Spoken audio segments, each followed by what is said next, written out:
Kamusta po kayo? Bago po ang lahat, first things first.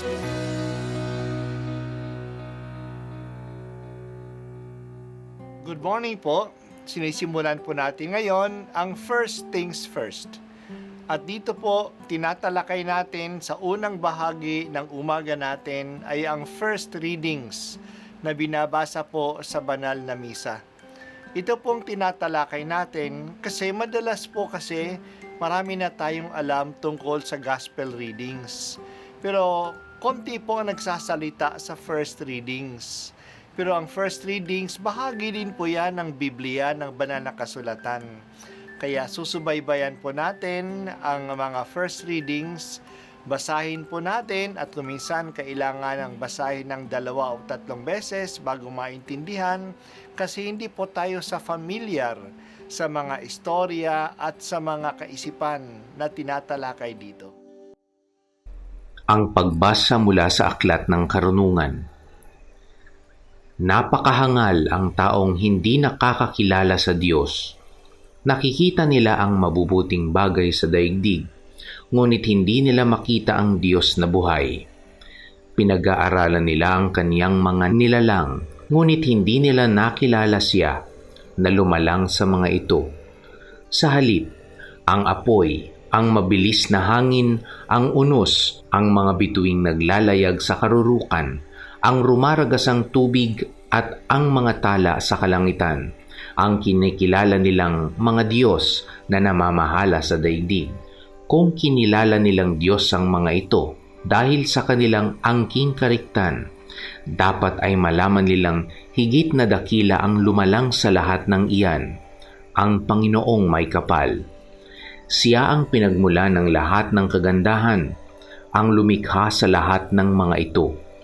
Kung namangha sila sa kapangyarihan ng mga ito, dapat nilang malaman na higit ang kapangyarihan ng lumikha sa mga ito, sapagkat sa pagmalas natin sa kalawakan at kagandahan ng sangnilikha, makikilala natin ang lumikha. Baka naman hindi sila dapat sisihin ng lubos, maaaring nagsikap silang makilala ang Diyos, ngunit naligaw lamang sa kanilang paghahanap sa pag-aaral ng mga bagay na nasa paligid nila. Lubha silang naakit sa kagandahang kanilang nakita, hanggang sa naniwala silang Diyos ang mga ito. Ngunit wala silang tunay na maidadahilan sa kanilang pagkaligaw. Kung nakayanan nilang pag-aralan ang sansinukob, bakit di nila nakilala ang Panginoong may likha sa lahat? Ang salita ng Diyos. Salamat sa Diyos. Maraming mga scientists ngayon na nag-aaral ng mga matatagpuan sa kalikasan. Lahat na yata na nasa mundo ay pinag-aaralan.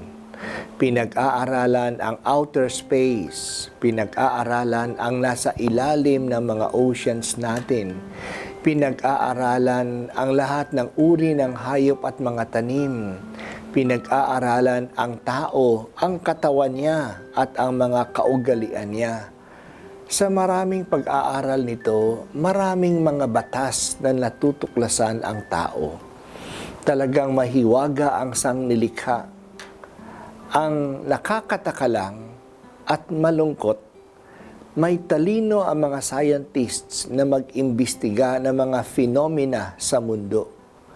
Bakit wala silang talino na kumilala na ang lahat ng mga ito ay hindi lang basta umusbong, kundi hindi kusang umiral ang mga bagay at mga batas na mga ito. May pinanggalingan ang mga ito.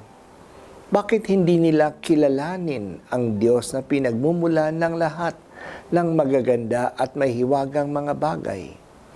Kaya nga simula sa ating bagbasa kanina, narinig natin, kung nakayanan nilang pag-aralan ang sansinukob, ba't hindi nila makilala ang Panginoong may likha ng lahat?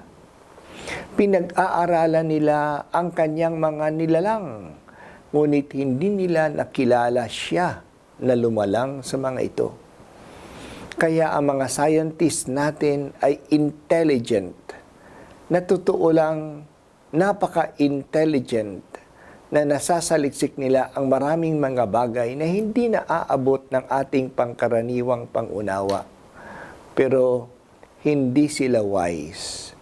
Hindi nila kinikilala ang may gawa ng mga ito. Kung kilalanin nila ang Diyos at magkaroon sila ng kaugnayan sa Kanya, mas lalo sana nilang matarok ang mga bagay at ang kahulugan ng mga bagay sa mundo. Hindi naman tayo mga scientists, pero nakikita natin at nararamdaman ang mga bagay sa sansinukob. Nararanasan natin ang kalakasan ng hangin at ng baha kapag bumagyo. Nakikita natin ang kagandahan ng mga bundok at ng mga tanim. Nararamdaman natin ang banayad na simoy ng hangin. Tayo na nakararamdam sa mga ito, kinikilala ba natin ang Diyos na may likha ng mga ito? Nagpapasalamat ba tayo para sa mga ito? Pinupuri ba natin ang Diyos sa manlilikha? Kung dakila na at maganda ang kanyang mga ginawa, gaano pa kaya siya? Gaano siya kadakila at kaganda?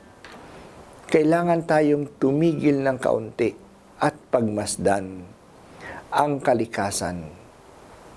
Napapaikutan tayo ng mga magagandang gawa ng Diyos. Purihin at dakilain natin siya.